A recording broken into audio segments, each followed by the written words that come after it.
โ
อเค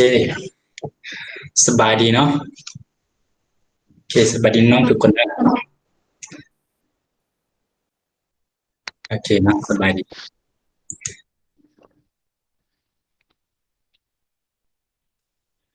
โอเคฉันสิลองเซนะจอเป็น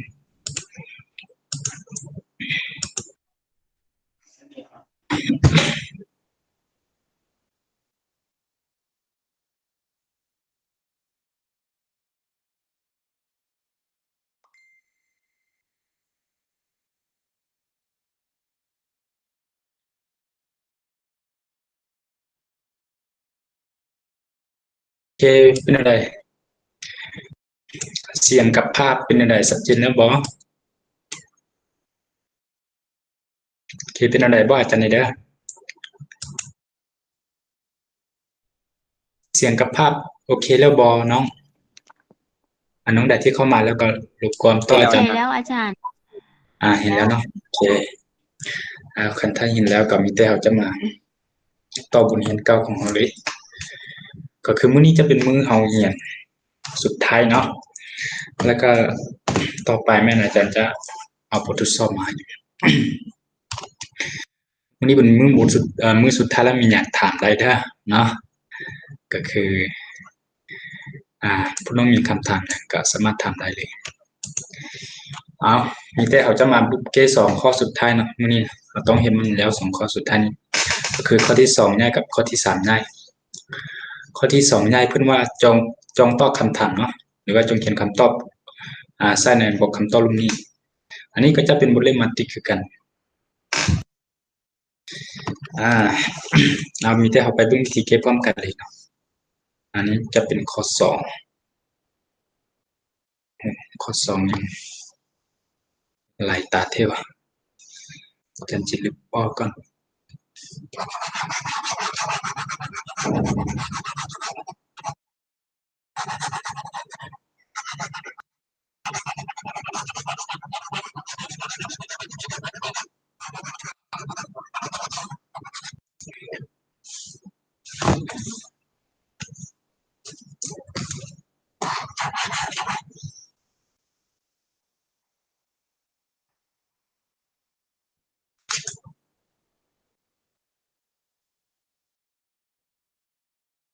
โอเคเนาะเขาจะมาลืมเกณฑ์จากข้อที่หนึ่งเนาะนี่ก่อนเพิ่นให้มัตติ A มัตติ P มัตติ T และเงื่อนไขมัตติ A คูณมัตติ P เท่ากับมัตติ P คูณมัตติ T เนาะมัตติ T แล้วข้อที่หนึ่งเพิ่นให้เราไปโซหาค่า A และ B เนาะข้อที่สองมันเพิ่นให้เราโซหามัตติปินของมัตติ P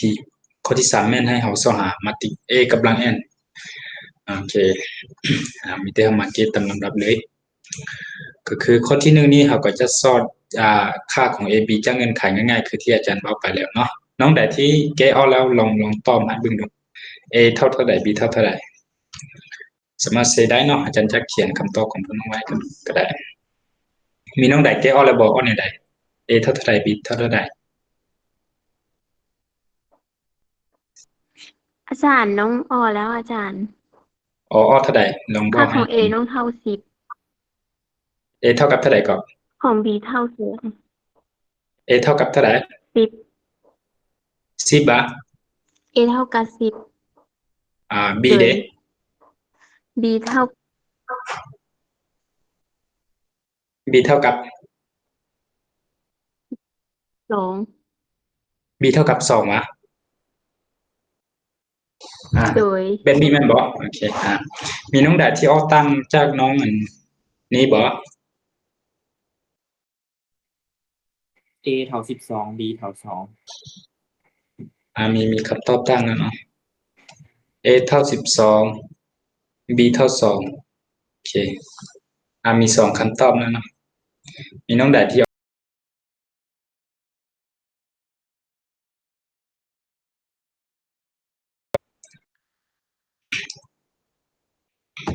แล้วก็ p นี่เด้ p กำลังลบหนึ่งนี่มีน้องใดแก้วอะไรบ่ P เท่ากับ3ลบ1ลบ2 1 3ลบ1ลบ1ลบ2แล้วก็1ลบ2ลบ2กับ1นี่บ่โดยโอเคมีน้องใดเอาตั้งนี่บ่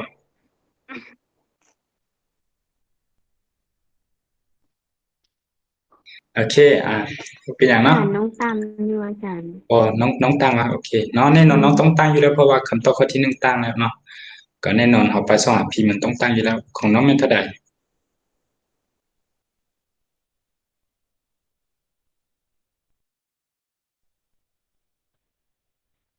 ของน้องเป็นเท่าใด3 1 3 2 1 1ลบ2 1แม่นบ่อันนี้3อ๋อโอเคโดยคือว่าโอเคเนาะขอบใจเนาะสำหรับบ่อันนี้มันอาจารย์ตัวใดบ่แม่นได้3 1 1วะตัวนี้อาจารย์ไม่ได้เลข ตัวนี้วะโดยตัวนี้มัน1แม่นบ่โอเคโดยคือโอเคเนาะคล้ายๆกันเลยเนาะคล้ายๆคือกันก็คืออาจจะมีน้องใดน้องหนึ่งอาจจะคำนวณผิดบนใดบนหนึ่งมันจึงบ่คือกันหรือว่าแนวใดเนาะมีแต่เฮาเก็บไปนำกันเบิ่งว่าเฮาเก็บเอาแนวใดบางทีเขาอาจจะคำนวณตัวเลขผิดก็มีเนาะที่เอาเรามาเก็บนำกันด้วยว่าเอาข้อใดข้อที่1คุณว่าซอกค่า A หรือ B เอาข้อที่3นี้น้องใดอ้อแล้วบ่อาจารย์ถามข้อที่3ก่อนเนาะข้อที่3นี่นะออกอยู่อาจารย์อ้อแล้ววะโอเคอ้อแนวใดอ้อแล้วมันโอเคลองเว้าคำตอบมาดู A เท่ากับเท่าใด3ลบ2คูณลบ1เป็นกำลัง n 3ลบ2คูณลบ1เป็นกำลัง n แบบนี้แม่นบ่โดย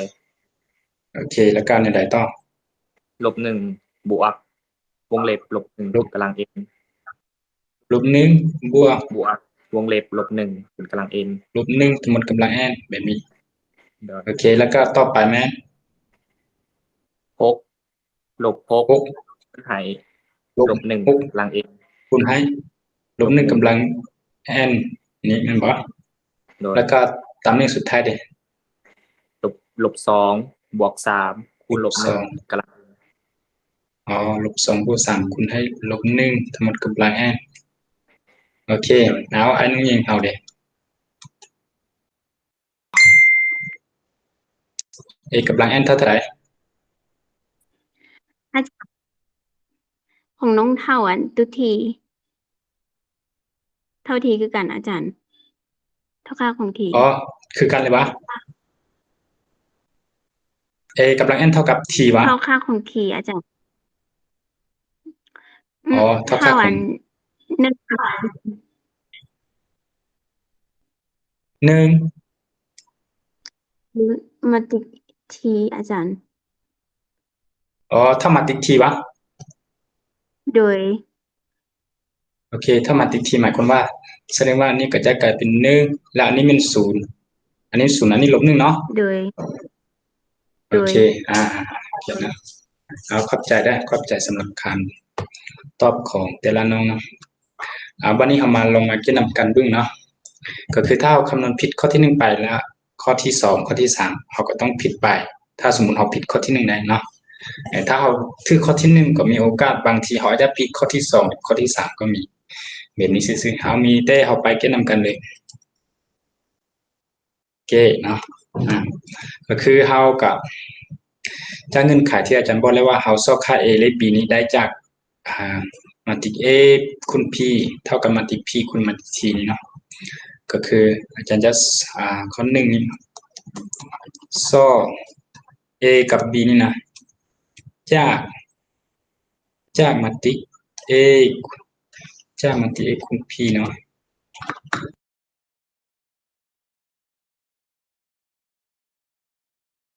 a คูณ p เท่ากับ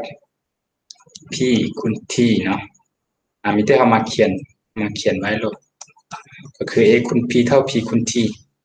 a คูณ p เท่า p คูณ t เนาะก็เขียนตามลำดับเลยก็คือ5ลบ2 a ลบ5คูณให้มาติก p ก็คือ1 b แล้วก็3เท่ากับมาติก p คูณมาติก t เนาะ p ก็คือ1แล้วก็ b 3คูณให้มาติก t ก็คือ1 0 0ลบ1 1 0 0ลบ1เราก็มาคูณกันนะปฏิบัติตามหลักการคูณของมาตริกเนาะก็คือเอาแถวไปคูณฐานก็คือเอาอาจารย์จะคูณแล้วก็คำนวณไปบัดเดียวเลยจะถอนได้ว่า5คูณ1เนาะมาบวกให้ลบ2คูณ b ก็มันก็จะกลายเป็น5คูณ1เอา5เนาะลบ2คูณ b ก็เอาลบ2 b อาจารย์ก็เขียนแบบนี้ลงนะบัดนี้ตำแหน่งต่อไปก็คือคูณฐานต่อไปเนาะเอา5คูณ1ก็เอา5มาบวกให้ลบ2คูณ3เนาะลบ2คูณ3เอาลบ6บวก5ยังเหลือลบ1เนาะโอเคเอาบัดนี้แถวที่2บัดนี้นะแถวที่2ไปคูณให้ฐานที่1บัดนี้นะ a คูณ1ก็จะกลายเป็น a บวกให้ลบ5คูณ b ก็จะกลายเป็น a ลบ 5b เนาะวันนี้คูณฐานสุดท้ายบัดนี้นะ a คูณ1ก็จะกลายเป็น a ลบให้บวกให้ลบ5คูณ3เนาะก็คือลบ5 3ลบ5คูณ3เอาลบ15เนาะก็จะได้ a ลบให้15แบบนี้ไปเท่ากับตัวนี้เขากับคูณเบ็ดเดียวกันเลยเอาแถวคูณฐานคือ9เนาะ1คูณ1มาบวกให้1คูณ0เนาะก็คือ1คูณ1เอา1บวกให้1คูณ0 1คูณ0เอา0อยู่แล้ว1บวก0ก็เอา1อาจจะเขียนแบบนี้หรอกวันนี้ฐานต่อไปเนาะแถวต่อไปเนาะตำแหน่งต่อไปก็คือเอาคูณฐานต่อไป1คูณ0เอา0เอามาบวกให้1คูณให้ลบ1 0บวกให้ลบ1ก็เอาลบ1คือ9โอเคเอาวันนี้แถวที่2ก็คือได้เอาแถวที่2ไปคูณเนาะตำแหน่งที่1แม่นเอาแถวที่2ไปคูณฐานที่1 b คูณ1บวกให้3คูณ0 3คูณ0เอา0แล้วเนาะก็คือ b คูณ1เอา b เนาะอาจารย์จะเขียนแต่ตัวเลขตัวใดเป็น0อาจารย์บ่เขียนละวันนี้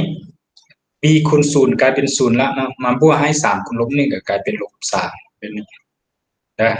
กลายเป็นลบ3วันนี้เรามาอิงตามการเท่ากันของมาตริกเนาะการเท่ากันของ2มาตริกก็คือเอาตำแหน่งเดียวกันมาเท่ากันเนาะจากนี้เราจึงสามารถเขียนได้ว่า5ลบให้ 2b เนาะไปเท่ากับเท่าไหร่1 5ลบ1เท่า1ลบ1เท่าลบ1อยู่แล้วเนาะตำแหน่งนี้นะคือถือว่าโอเคละ ต่อไปก็คือเอา5ลบ 5b เท่ากับ b เนาะ5ลบ 5b เท่ากับ b แล้วก็ต่อไปก็คือ a ลบให้15เท่ากับลบ3 a ลบให้15เท่ากับลบ3แบบนี้คุณต้องกดถอน a และ b จากตัวนี้เนาะทางถึงนี้คุณต้องถอน b b เท่าไหร่ทางถึงนี้ b เท่าไหร่จะถอนมาเดียวเลยก็คือเอาย้าย5ไปเป็นลบ5ลบ5บวก1กลายเป็นลบ4เนาะอันนี้จะลบ2จะคูณไปเป็นหารลบ4หารลบ2ก็ออกบวก2เนาะโอเคลบ4หารให้ลบลบ4หารให้ลบ2ก็ออกบวก2วันนี้ b ถ้าบวก2นั่นน่ะเดี๋ยวอาจารย์จะมาเขียนตัวนี้ก่อนเนาะตัวนี้อาจารย์เขียนอยู่รูปนี้ก่อนถอน a อยู่รูปนี้ก่อนเพื่อเราจะไปแทนอยู่เบื้องใส่